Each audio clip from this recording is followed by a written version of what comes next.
Hi అండి, ఇవాళ వచ్చేసి సలచారు చేస్తున్నాను. పెరుగు హాఫ్ లీటర్ పెరుగు తీసుకున్నాను, చిలికినాను, కొన్ని వాటర్ పోసుకున్నాను. ఇంకా కొన్ని వాటర్ పోసుకోవాలి. ఇది శనగపిండి ఒక 3 స్పూన్స్ తీసుకున్నాను. దీంతో కలిపి దాంట్లో పోసుకుంటున్నాను. ఈ శనగపిండి తోటి బజ్జీలు వేసి చూపిస్తాను. కరివేపాకు, కొత్తిమీర, పచ్చిమిర్చి పేస్ట్ అండి. ఇప్పుడు తయారు చేసే విధానం అండి. ఆయిల్ పెట్టుకున్నాను. ఫస్ట్ బజ్జీలు వేసుకోవాలి.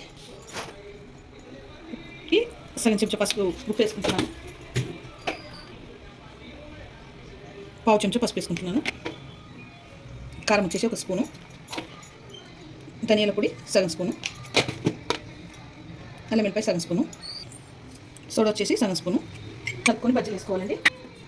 ఇదంతా కలుపుకొని బజ్జీలు వేసుకోవాలి. చిన్న చిన్న బజ్జీలు వేసుకోవాలి, ఎందుకంటే అవి పొంగుతాయి అన్నమాట. బజ్జీలు గట్టిగా కలుపుకోవాలి పిండి. ఇప్పుడు ఆయిల్ కాగిందండి. ఇప్పుడు బజ్జీలు వేసుకోవాలి. పిండి కూడా కలుపుకున్నాను.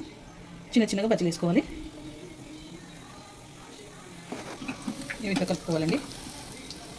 ఇప్పుడు దీంట్లో ఇంకా కొన్ని వాటర్ పోసుకుంటున్నానండి. ఇలా కలుపుకొని ఈ శనగపిండి కలుపుకొని దాంట్లో పోసుకోవాలండి. మజ్జిగలో ఇలా కలుపుకోవాలండి. ఇలా కలుపుకొని దీంట్లో మజ్జిగలో కలిపేసుకోవాలి పిండి.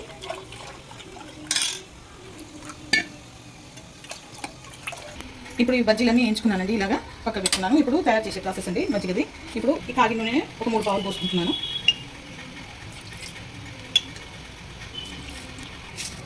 ఒక స్పూన్ ఆవాలు వేస్తున్నానండి. ఒక స్పూన్ జీలకర్ర, పసుపు ఒక స్పూను, అల్లం వెల్లిపాయ సగం,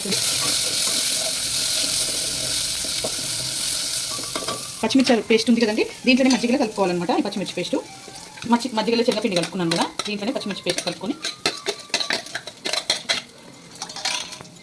బాగా తీసుకోవాలి.